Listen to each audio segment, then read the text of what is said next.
എല്ലാവർക്കും വന്ദനം. പരിശുദ്ധാത്മാവിൻ്റെ നിറവിലുള്ള ജീവിതം യേശു ക്രിസ്തു നമുക്ക് തന്നിരിക്കുന്നു. പാഴുശൂന്യമായ ഭൂമിയെ മനോഹരമാക്കിയ അതേ പരിശുദ്ധാത്മാവ് യേശു ക്രിസ്തുവിലൂടെ നമ്മിൽ എന്നേക്കും വാഴുന്നു. എന്നും നമ്മിൽ പരിശുദ്ധാത്മാവ് നിറഞ്ഞ് ജീവിക്കുന്നു. ഈ ഒരു സന്തോഷ വാർത്ത നമ്മുടെ ജീവിതത്തിൽ വലിയ മാറ്റങ്ങൾ കൊണ്ടുവരും. രക്ഷിക്കപ്പെട്ട ഒരു ദൈവ പൈതൽ പരിശുദ്ധാത്മാവിനാലാണ് യേശുവിനെ കർത്താവെന്ന് ഏറ്റുപറഞ്ഞത്. യേശുവിനെ ക്രിസ്തുവെന്ന് പറയണമെങ്കിൽ പരിശുദ്ധാത്മാവ് വേണം. നിങ്ങൾ പുതിയ ഭാഷകൾ പറയുന്നുണ്ടെങ്കിൽ പരിശുദ്ധാത്മാവിൽ നിറഞ്ഞവരാണ്. എന്നാൽ അന്യഭാഷകൾ പറയാതെയും പരിശുദ്ധാത്മാവിൽ നിറഞ്ഞവരെ ഞാൻ കണ്ടിട്ടുണ്ട്. ചിലർക്ക് അന്യഭാഷകളില്ല. എന്നാൽ ഭൂരിഭാഗം പേർക്കും, ഒരു 95-98% പേർക്കും അന്യഭാഷകൾ ദൈവം കൊടുക്കുന്നത് കണ്ടിട്ടുണ്ട്. കാരണം കൊരിന്ത്യ ലേഖനം 1 കൊരിന്ത്യർ 12, 13, 14 അധ്യായങ്ങളിൽ അന്യഭാഷകളെക്കുറിച്ച് പ്രാധാന്യമായിട്ട് പറയുന്നു. അന്യഭാഷ ഒരു വ്യക്തി അഭിഷേകത്താൽ നിറയുമ്പോൾ, പരിശുദ്ധാത്മാവിനാൽ നിറയുമ്പോൾ, ആ വ്യക്തിയുടെ നാവിൽ സ്വർഗീയ ഭാഷകൾ ദൈവം കൊടുക്കുകയാണ്. അതാണ് അപ്പോസ്തല പ്രവൃത്തി 2 നമ്മൾ കാണുന്നത്. പെന്തക്കോസ്ത് നാളിൽ എല്ലാവരും അന്യഭാഷകളിൽ സംസാരിച്ചു തുടങ്ങി. അപ്പോൾ എല്ലാവരും, അതുകൊണ്ട് പരിശുദ്ധാത്മാവിൻ്റെ ഈ ഭാഷ എല്ലാവരും തന്നെ ആഗ്രഹിക്കണം. എനിക്ക് വേണമെന്ന് തന്നെ പറയണം. എന്നാൽ ചില ക്രിസ്തീയ കൂട്ടായ്മകളിൽ നിന്ന് വരുന്നവരെ ഞാൻ ശ്രദ്ധിച്ചിട്ടുണ്ട്. അവരൊരിക്കലും പരിശുദ്ധാത്മാവിനെ പ്രാപിക്കില്ല. പ്രത്യേകിച്ച് ബ്രദറൻ പശ്ചാത്തലത്തിൽ നിന്ന് വരുന്ന പലരും, ഞങ്ങളുടെ കൂട്ടായ്മയിലേക്ക് പലയിടത്തുനിന്നും സ്ഥലം മാറി വന്നവരെ, അവർക്കൊരിക്കലും പരിശുദ്ധാത്മാവിനെ പ്രാപിക്കാൻ കഴിയുന്നില്ല. അവർ അന്യഭാഷ പറയാറില്ല. അവർ പരിശുദ്ധാത്മാവിൻ്റെ ഒരു വരങ്ങളിലും ഇല്ലാത്തവരാണ്. അതിൻ്റെ കാരണം അവരുടെ അകത്ത് കിടക്കുന്ന ടീച്ചിങ് അതാണ്. വർഷങ്ങൾക്ക് മുമ്പ് അങ്ങനെയുള്ള ഒരു വീട്ടിൽ ഞാൻ പോയപ്പോൾ അവരുടെ ടീപ്പോയിൽ ഒരു ബുക്ക് കിടപ്പുണ്ടായി. ആ ബുക്ക് ഞാൻ വെറുതെ ഒന്ന് മറിച്ചപ്പോൾ അന്യഭാഷ പൈശാചികമാണ് എന്നുള്ള ഒരു വാക്കാണ് ആദ്യം തന്നെ എനിക്ക് കിട്ടി. ഞാൻ ഉടനെ അത് അടച്ച് താഴെ വെച്ചു. അന്ന് ഞാൻ രക്ഷിക്കപ്പെട്ട് കർത്താവിൻ്റെ വേലയ്ക്ക് വേണ്ടി ഇറങ്ങിയ ആരംഭകാലത്ത് തിരുവല്ലയിൽ ഒരു വീട്ടിൽ വെച്ചാണ്. ഞാൻ പേടിച്ചുപോയി. അന്യഭാഷ പൈശാചികമാണ്. അത് ആ പുസ്തകം ഞാൻ 2 പേജ് വായിച്ചിരുന്നെങ്കിൽ ഞാൻ അന്യഭാഷ പറയൽ നിർത്തും. അപ്പോൾ എന്തുകൊണ്ട് അവർ അന്യഭാഷ പറയുന്നില്ല എന്ന് വെച്ചാൽ, അവരുടെ ഉള്ളിൽ തെറ്റായ ഉപദേശങ്ങൾ കയറിക്കൂടിയതാണ്. അതുകൊണ്ട് വേദപുസ്തകം വായിച്ച് ശരിയായ ഉപദേശത്തിലേക്ക് വരുമ്പോൾ ആ ഉപദേശത്തിൽ ഉള്ള വിശ്വാസമാണ് നമുക്ക് പരിശുദ്ധാത്മാവിനെ പ്രാപിക്കാൻ കൃപ തരുന്നത്. പ്രവചനങ്ങൾ നിന്നുപോയെന്നും അത്ഭുതങ്ങൾ നിന്നുപോയെന്നും പഠിപ്പിക്കുന്ന ചർച്ചുകളുണ്ട്. എന്നാൽ അവരെല്ലാം നല്ല മനുഷ്യരാണ്. നമ്മേക്കാൾ നന്നായിട്ട് വിശ്വാസ ജീവിതത്തിലൊക്കെ ഉള്ളവരൊക്കെയാണ്. എന്നാൽ എവിടെയെങ്കിലും ഒന്ന് പിശാച് ഒന്ന് തിരിച്ചു കളയാൻ നോക്കുന്നുണ്ട്. അതുകൊണ്ട് ഒരു കൃപാവരത്തിലും കുറവില്ലാത്തവരായി നമ്മൾ അഭിഷേകത്തിൽ നിറഞ്ഞു ജീവിക്കണമെന്ന് കർത്താവ് ആഗ്രഹിക്കുന്നു. പ്രത്യേകിച്ച് അന്ത്യകാലത്ത് സകല ജഡത്തിന്മേലും പരിശുദ്ധാത്മാവുണ്ടെന്നാണ്. ആ ആത്മാവിനെ പകരുമെന്നാണ്. അതുകൊണ്ട് അന്ത്യകാലത്ത് ഇത് കുറഞ്ഞു പോകുമെന്നല്ല. ഇത് ആദ്യ നൂറ്റാണ്ടിലുള്ളതും ഇപ്പോൾ പോയതുമല്ല. അന്ത്യകാലത്ത് ഈ നിറവ് വർദ്ധിച്ചു വരും. ഈ സത്യം ഇത് കേൾക്കുന്ന പലർക്കും വിടുതലാകട്ടെ. എല്ലാവരും പരിശുദ്ധാത്മാവിൽ നിറയണം. എല്ലാവരും അന്യഭാഷയിൽ പ്രാർത്ഥിക്കണം.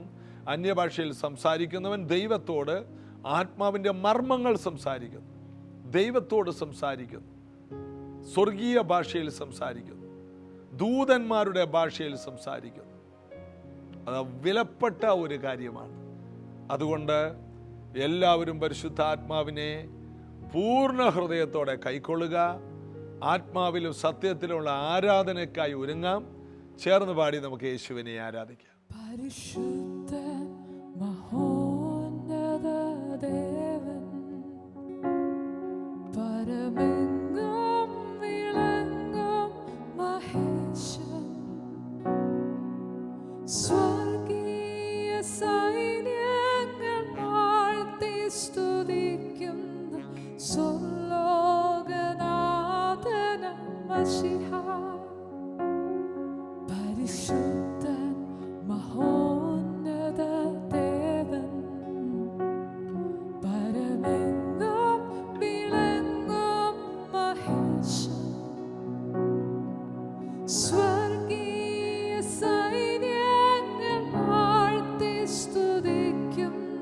സ്വർലോകനാഥന മശിഹ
ഈ ദിവസങ്ങളിൽ നമ്മൾ ധ്യാനിച്ചു കൊണ്ടിരിക്കുന്ന ഒരേ വാക്യമാണ് ലൂക്കോസിൻ്റെ സുവിശേഷം 4-ാം അധ്യായം 16-ാം വാക്യം. യേശു വളർന്ന നസറേത്തിൽ വന്നു. ശബത്തിൽ തൻ്റെ പതിവ് പോലെ പള്ളിയിൽ ചെന്നു വായിപ്പാൻ എഴുന്നേറ്റ് നിന്നു. എന്നാൽ പതിവിന് വിപരീതമായിട്ട് യേശു അന്ന് ഒരു വാക്ക് പറഞ്ഞു. ഈ തിരുവെഴുത്തിന് നിവർത്തി വന്നു. അങ്ങനെ പറയാൻ കാരണം, അന്ന് യേശു വന്നത് പരിശുദ്ധാത്മാവിൽ നിറഞ്ഞാണ്. അപ്പോൾ നമ്മൾ ഈ ധ്യാനിച്ചുകൊണ്ടിരിക്കുന്ന പരിശുദ്ധാത്മാവിൽ നിറഞ്ഞ വ്യക്തി പതിവ് പോലെ സംസാരിക്കാൻ പാടില്ല. പതിവ് പോലെ ബൈബിൾ വായിച്ചാൽ പോരാ. പതിവുകളെല്ലാം മാറും, ഓർഡറുകളെല്ലാം തെറ്റാം. പതിവ് പോലെയല്ല ദൈവസഭ പോകുന്നത്. ഇന്ന് നമ്മുടെ പല സഭകൾ ഒരു പതിവാണ്. ഞായറാഴ്ച ഇത്ര മണിക്ക് യോഗം, ഇത്ര മണിക്ക് അവസാനിക്കും. ഒരു 5 മിനിറ്റ് തെറ്റിയാൽ എല്ലാവരും വാച്ചയിൽ നോക്കും. കാരണം പതിവ് തെറ്റി. വൈകി വന്നു എന്നുള്ളതല്ല വിഷയം, എത്ര നേരത്തെ സമയം ലേറ്റായോ എന്നുള്ളതാണ് പതിവ്. എനിക്കറിയാവുന്ന പല സഭകളുമുണ്ട്. ചിലപ്പോൾ അന്നത്തെ മീറ്റിംഗ് സഭായോഗം 3 മണിക്കൂറായിരിക്കും, ചിലപ്പോൾ 4 മണിക്കൂർ, ചിലപ്പോൾ 6-7 മണിക്കൂർ. അങ്ങനെ പോകുന്ന സഭായോഗങ്ങൾ ഞാൻ കണ്ടിട്ടുണ്ട്. കാരണം പരിശുദ്ധാത്മാവ് വന്നു കഴിഞ്ഞാൽ പതിവുകളൊന്നുമില്ല. പതിവിന് വിപരീതമായി കാര്യങ്ങൾ നടക്കും.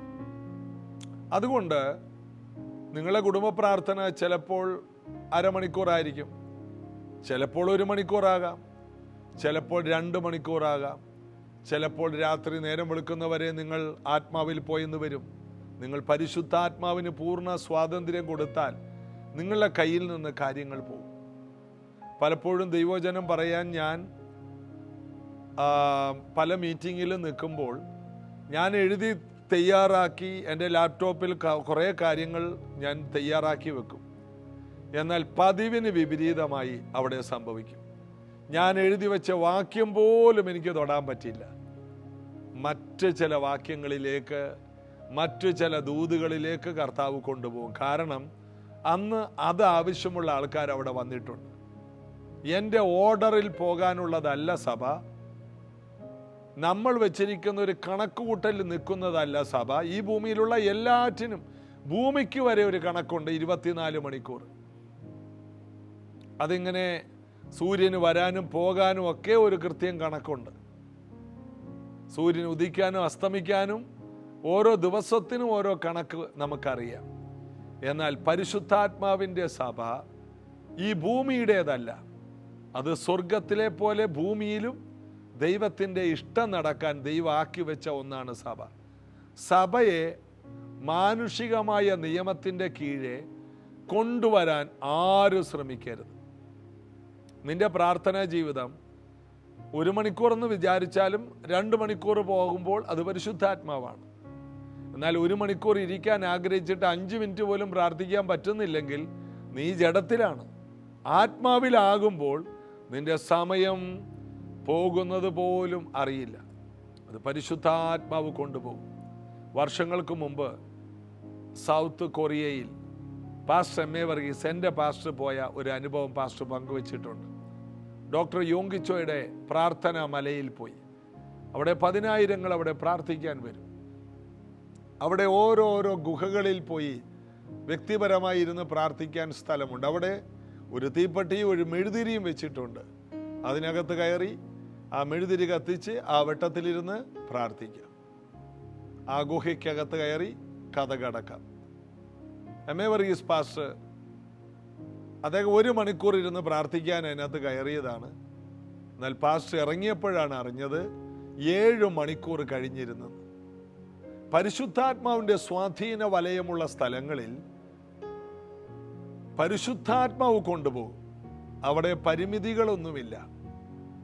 ഇതിൽ നിന്ന് നമ്മൾ അറിയേണ്ടത്, നാം പരിശുദ്ധാത്മാവിന് സമയം വെക്കരുത്, പരിശുദ്ധാത്മാവിന് അളവ് വെക്കരുത്. നാം ലോകത്തിൻ്റെ വെളിച്ചമാണ്. നമ്മുടെ മേലുള്ള വെളിച്ചം യേശുവിനെ സ്വീകരിച്ചപ്പോൾ വന്ന വെളിച്ചമാണ്. പരിശുദ്ധാത്മാവിൽ നിറഞ്ഞ വെളിച്ചമാണ് നമ്മുടെ വെളിച്ചം. ഈ ആത്മീക വെളിച്ചത്തെക്കുറിച്ച് വായിക്കുന്നു. വിളക്ക് കത്തിച്ച് പറയിൻ കീഴിൽ വെക്കരുത്, കട്ടിലിൻ്റെ കീഴേയും വെക്കരുത്. പറയുടെ കീഴേ എന്ന് പറഞ്ഞാൽ പറയെന്ന് പറയുന്നത് നെല്ല് അളക്കുന്ന ഒരളവ് പാത്രമാണ്.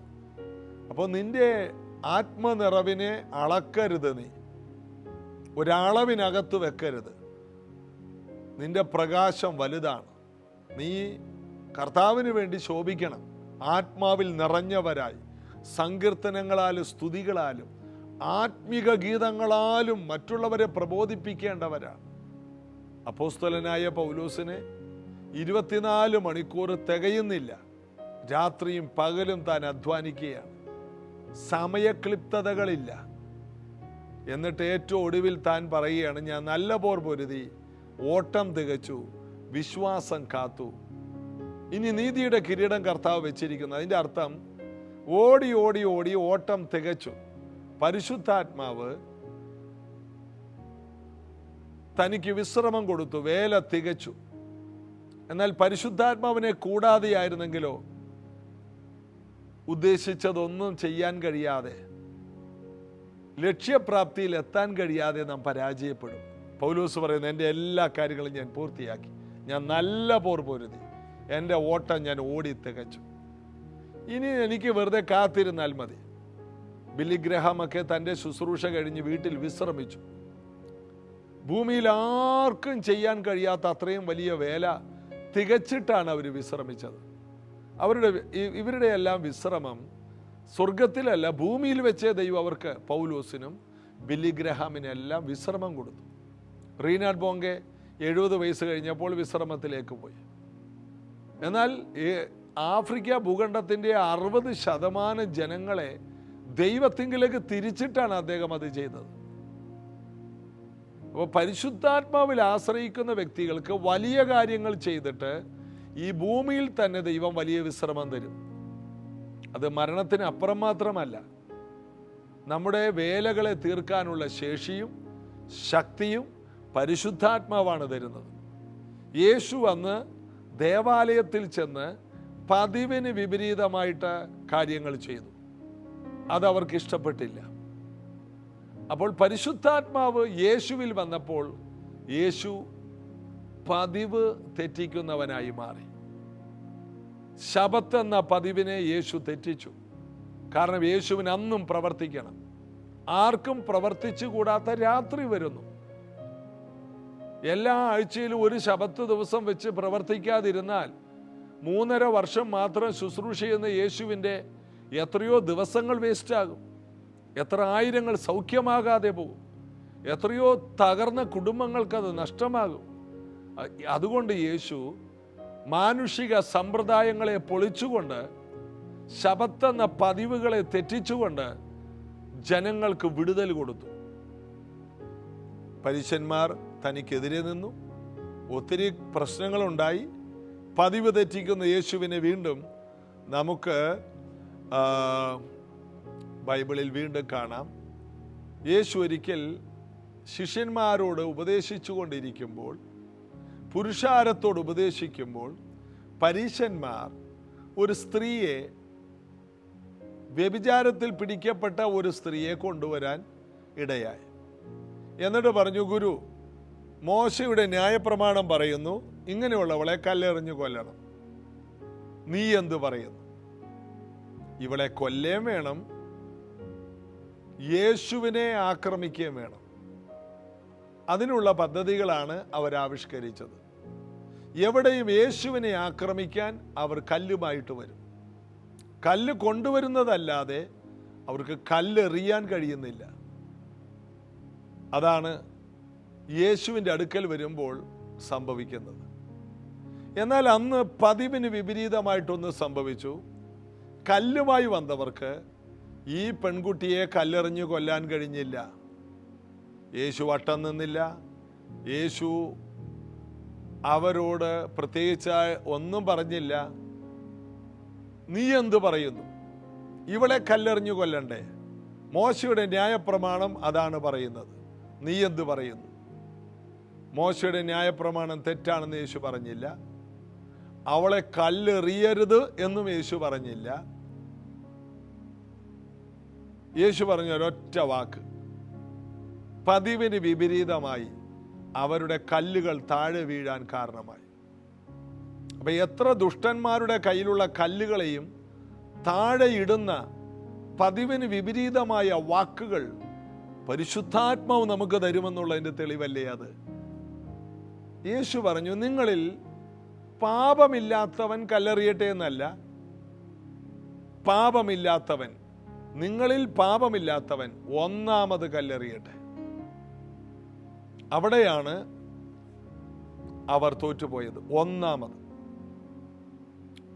ആയിരക്കണക്കിന് ആൾക്കാർ വന്നിട്ടുണ്ട്. ഒന്നാമത് കല്ലെറിയുന്നത് ആരാണ്? അവർ പരസ്പരം നോക്കി. ആർക്കും കല്ലെറിയാൻ കഴിയില്ല. കാരണം ഈ സ്ത്രീയുമായിട്ട് ഇവർക്ക് പലർക്കും പരിചയമുണ്ട്, അടുത്ത ബന്ധമുണ്ട്. ഇവർക്ക് ഒരുമിച്ച് കല്ലെറിയാൻ കഴിയും, എന്നാൽ ഒന്നാമത് കല്ലെറിയാൻ ആർക്കും കഴിയുന്നില്ല. യേശു പറഞ്ഞ ഒരൊറ്റ വാക്ക്, ഒന്നാമത് കല്ലെറിയട്ടെ. നിങ്ങളിൽ പാപമില്ലാത്തവൻ ഒന്നാമത് കല്ലെറിയട്ടെ. അവിടെ ഇവരെല്ലാം പരാജയപ്പെട്ടു. കാരണം എല്ലാവരും പാപം ചെയ്ത് ദൈവ തേജസ് നഷ്ടപ്പെടുത്തി എന്ന് യെശയ്യാവ് പറഞ്ഞ വചനം അവിടെ നിവർത്തിയാകുകയാണ്. നീതിമാൻ ഒരുത്തൻ പോലുമില്ല. എന്നാൽ പാപമില്ലാത്ത ഒരുവൻ അവിടെയുണ്ട്. അവൻ കുനിഞ്ഞ് നിലത്ത് എഴുതിക്കൊണ്ടിരുന്നു. യേശു മാത്രമാണ്. അവിടെ ഒന്നാമത് കല്ലെറിയാൻ യോഗ്യതയുള്ള ഒരുവൻ മാത്രമേ ഉള്ളൂ. അത് യേശുവാണ്. യേശു വീണ്ടും നിലത്ത് കുനിഞ്ഞ് എഴുതിക്കൊണ്ടിരുന്നു. യേശു തല ഉയർത്തി നോക്കിയപ്പോൾ ആരെയും കാണാനില്ല. ആയിരങ്ങൾ ഉണ്ടായിരുന്നു. കല്ലെല്ലാം താഴെ കിടപ്പുണ്ട്. ഒരു കൽക്കൂമ്പാരമുണ്ട്. ആരെയും കാണുന്നില്ല. ആ സ്ത്രീ അവിടെ കിടപ്പുണ്ട്, വീണ് കിടക്കുകയാണ്. അവള് തല മൂടി ഇപ്പൊ കല്ല് വീഴുമെന്ന് വിചാരിച്ച് കിടക്കുന്നു. ആരെയും കാണുന്നില്ല. സ്ത്രീയെ, ആരും നിന്നെ കുറ്റം വിധിച്ചില്ലേ? ഇല്ല, പൊയ്ക്കൊള്ളുക, മേലിൽ പാപം ചെയ്യരുത്. പതിവിന് വിപരീതമായി. അതായത് യേശു വാക്കുകളുടെ ഉടമസ്ഥൻ എന്നുള്ളതിൻ്റെ ഏറ്റവും വലിയ തെളിവാണത്. അവൻ്റെ വാക്കിനാൽ സകലതും ഉളവായെന്നും അവൻ്റെ വാക്കുകൊണ്ട് ഏതു വ്യക്തിയെയും വിടുവിക്കാൻ കഴിയുമെന്നും എന്നുള്ളതിൻ്റെ ഏറ്റവും വലിയ ഉദാഹരണമാണ് നമ്മളവിടെ കാണുന്നത്. ആ വാക്കല്ലാതെ വേറെ ഏത് വാക്ക് അവിടെ പറയാൻ കഴിയും? ഞാൻ ഏറ്റവും കൂടുതൽ അതിശയിക്കുന്ന ഒരു ചരിത്രമാണ്. വേറെ ഏത് വാക്ക് പറഞ്ഞാലും അവിടെ കല്ലേറ് നടക്കും. എന്നാൽ യേശുവിന് ഇവരെ പിന്തിരിപ്പിക്കുവാൻ ശേഷിയുള്ള തക്ക സമയത്ത് പറയുന്ന വാക്കുകൾ, വെള്ളിത്താലത്തിൽ പൊന്നാരങ്ങ പോലെ എന്നുള്ള വാക്ക് പറഞ്ഞ് അവളെ വിടുവിക്കുവാൻ യേശുവിന് കഴിഞ്ഞു. അതുകൊണ്ടാണ് നീ ഒരു വാക്ക് കൽപ്പിച്ചാൽ മതി, എൻ്റെ ബാല്യക്കാരന് സൗഖ്യം വരുമെന്ന് ശതാധിപൻ പറഞ്ഞതും ഞാനിവിടെ കൂട്ടിച്ചേർക്കുന്നു. നീ എൻ്റെ പുരക്കകത്ത് വരേണ്ട ആവശ്യമില്ല.